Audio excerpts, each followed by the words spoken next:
Hello everybody, this is Nick from BIM here. In this video, I'm gonna leave the floor to my friend Nehama from the environment plugin for Revit.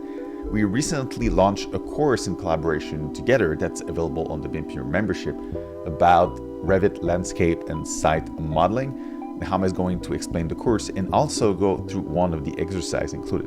So enjoy. Super excited to introduce the official Environment for Revit course within the amazing BIM platform. Over the years, we developed so many tools. We already have more than 70 tools. This course was a long time in the making. This is basically built from a learn and practice part, where the learn part is made out of tiny digestible topics presented both as videos and as text. Then you can go over each and every topic. And then when you finish every topic, you get a practice exercise that you can download and walk with it step by step to kind of get the gist of it and move from very easy to a little bit more difficult and really master the tools, really understand how to incorporate them into very complex workflows. So for this video, what we thought we can do to introduce the course is take you through one of the exercises as a teaser so you'd understand how much fun they are. So the exercises are kind of small and they're meant to kind of show you real situations that you may encounter in your work. And the tool I chose to show you as the teaser for this course and the exercise is the alignment tool, which is one of my favorites, a huge time saver as a site designer, as a site engineer, as a landscape architect. This will blow your mind. So let's start. You can see I am already in the alignment exercise file, and you can see that we have these 5 cute sandbox exercises. Each of them takes you through the different steps of creating an alignment because there is a certain workflow that you have to keep in mind, and it helps you repeat this workflow so you can really master this tool and be very flexible with it, because the amount of things that you can do within the alignment tool, the flexibility that this tool gives you is really big. And I actually want to jump right into this last exercise where we have a situation of 2 different pathways, and we want to create a third pathway that connects between them. So it's a simple situation of connecting point A and point B, and of course, being able to control the slopes and elevations and as we go. Before I jump into the tool, I just want to mention what is an alignment. So if you work in Civil 3D, an alignment is a term that you already know, but the basic way to define it is a simply three-dimensional line that has, elevations and slopes, and you attach it with a certain section or a certain profile that sweeps throughout this line, this three-dimensional line, and that's basically how you get a road or a pathway. With environment, what we allow you to do is to use regular Revit profiles or just create a profile on the spot, a simple profile for the alignment. And then let's get started and see the workflow. So to make it very, very easy for you, I'm just going to go over the workflow. I will start by drawing a line. This is my layout. Then I'm going to have points on these lines, and I'm going to assign elevation to these points. Make sure that the elevations and slopes of the alignment fit my needs. Then I am going to add profiles, and 2 different profiles for this one because I want to create an interesting design. And then I'm going to finish and turn it into a topo solid. So turn it into an actual slab that you can calculate. So again, creating the line, setting elevations and slopes, creating or adding cross sections or profiles, and then turning it into a slab. So let's get started. I'm going to go out into the Environment tab, click on the Alignment Tools, and then I'm going to create a new alignment, and I will call it BIM Pure Path, right? That's going to be nice. Then you can see that I have drawing tools. Also, take a look at the interface over here. It is very simple. It is very similar to how Revit uses contextual tab to give you the exact tools that you need right now for the stage you're in, along with some sort of an options bar. So it's a familiar view, familiar sketching options. Of course, I want to move to a top view to be able to draw it more easily. By the way, you do not need to sketch something up ahead unless you want to, but I did it in the exercise file, so it'll be a little bit easier. Let's start with setting a 6-meter radius and then just going over the line that I marked for myself. Again, you don't have to do that. And I'm going to click on escape once to get out of the sketching mode. And then take a look at the contextual area over here. As I click on escape, then I get all the familiar drawing tools. So you really have a lot of flexibility in setting the layout of this alignment, and this is the first step. But don't worry if you don't like the layout, if it's not perfect.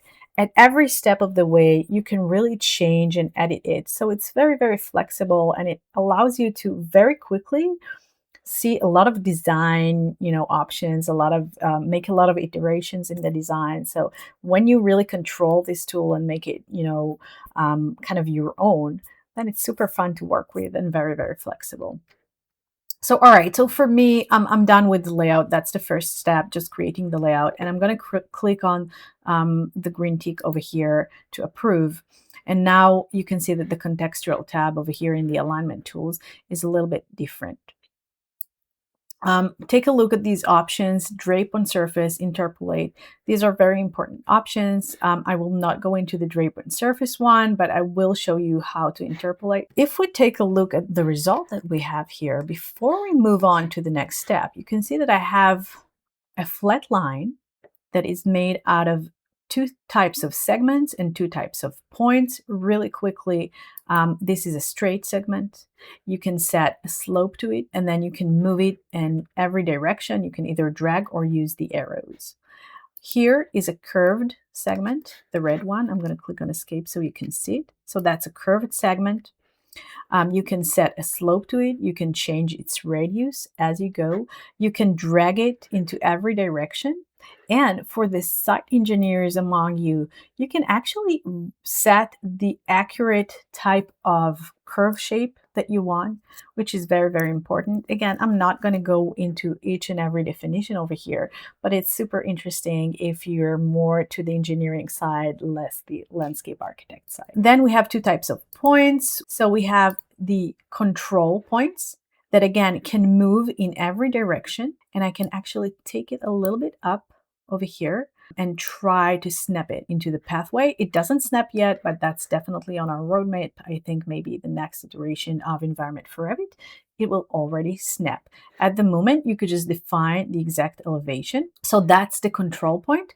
And then another segment that we have here is the vertex. So the vertex can only move up and down, and it comes at the edges of a curve. Can also be at the middle of a straight segment. You can also set an arc to it. You can set an elevation. There are a lot of things that you can do with it. I want to keep it a little bit simple. Let's go back to the steps. We created the first layout, and now we want to set the elevations and slopes. So I'm just going to put it somewhere around the sidewalk and try to be accurate with it, but I don't have to be as accurate because you'll see in a second I have a different method of making it really snap into the pathway. So I did something it's not accurate. And as I click on escape, I want you to see a different, very, very interesting option. So if you see, every segment have a different slope. But if I want to create a continuous slope across my alignment, I'm just going to click on interpolate. So that's nice. I can also interpolate maybe only 2 different parts of my alignment. So I can interpolate only 2 segments. But now that I interpolated, I can get an idea of what is my slope. right? And then if I change the shape or change the layout, maybe make my alignment a little bit longer, then click escape and interpolate again, I can get a more mild slope. So that's why I told you it's super flexible. This is just a line with segments. You can interpolate, you can control it, you can move it to every direction. And it's really, really super easy to do once you practice once or twice. So I'm happy with my 4% slope over here. Again, this is just the second step. So the first step was to set the layout. The second step was to define the slopes and elevations. And you saw how easy it was. I did not have to calculate anything. And now the third step is to add a cross section. So if I'm clicking on escape, you saw that I have all my editing tools, right? I can edit the layout. I can add or remove control points over here. I can change the start and end position. Again, I'm not going to go into every part of it, but what I do want to show you is what happens if I click on preview reference surface. Once I will add a cross section, I will already be able to preview what my path would look like. All right, so step number 3, create a cross section. Let's click on new cross section and just place it wherever close to the beginning. Now I want you to be familiar with a different term that is a station. So a station is essentially just a location along the alignment in relation to the beginning. So before you probably saw that there was an arrow over here. That's the beginning. I can change it. For me, I want to place it in 0. And then of course you can see I get the total length of my alignment. So now I just placed a cross section and I want to edit it because there are really a lot of options. It's very flexible as well. So let's set up the width of it. I want it to be 5 meters. And now I have all kinds of profile types. I could definitely use a profile that is loaded into my file, or I can just define a slope, a cross slope, and a width. But what I want to show you now is how I align this with my sidewalk edge. So let's click on Align to Edge. And now I'll click on the edge that I want to align with. And you can see how environment catches it. And it will also kind of make sure that the point is at the most accurate elevation to meet my sidewalk. And then I have my cross section in place. Now, to make it a little bit more interesting, I will click on Escape and then add another cross section right at the end of my alignment. All right, so I placed a new cross slope. I'm going to click on Edit Cross Section, and this time I'm going to give it 3.5 meters. Great, so now I have 2 cross section, a layout, elevations, and slopes. So I have everything I need right now. I'm going to click on Escape and simply hit Finish. So here's my line. It's a 3-dimensional line. As you can see, it connects these 2 dots, but it contains all the data about my path. So in order to turn it into a slab, all I have to do now is to go to Environment tab and click the drop-down arrow under the Alignment tool and click on Extract Topography. Click on this alignment and then select the toposolid type that you want to see. So I'm just going to select something over here, click on OK. And there you have it. I have the perfect pathway in a perfect slope connecting exactly between my 2 sidewalks. That's the exercise. But to wrap it up and just give you a little bit more appetite for the environment tools, I'm just going to finish with adding some ground around all of these areas. So I'm going to go to topography tools over here, and you can see this is a totally different set of tools. Again, everything is detailed in the BeamPure course over here. I'm going to start by selecting my toposolid. So it's going to be gardening and soil. Then I'm going to go to from edge, and I will make sure that I have 10 centimeter offset from the edges I select, and simply select some of the edges here, right? Again, let's change it to negative 10 centimeters to make it more accurate. Then select this pathway, both sides, of course. Then I want to select over here a few of the edges. And click over here.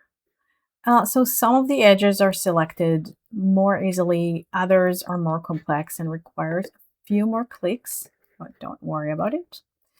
Then I'm going to click on Insert Points, and you can see my topography is immediately created. Click on Finish, and you can see how easily and almost without any calculation I created this area over here. There are ways to smooth the topography. There are ways to create landings in this pathway. There are ways to do a lot of things. Again, we have a lot of tools, so it's very, very flexible.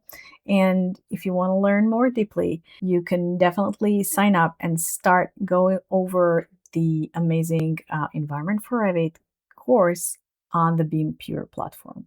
So there I have this beautiful tiny garden that I created with almost no calculation and not a lot of manual work. There are ways that I can actually smooth this surface around the pathway. There are ways where I can create more complex pathways with landing in the middle. There are ways that I can create more complex profiles to the pathway, maybe actually create a road. And you can find out more about it through our course. So I invite you to go to the BeamPure platform and sign up and start learning Environment for Revit, becoming a site modeling expert in Revit.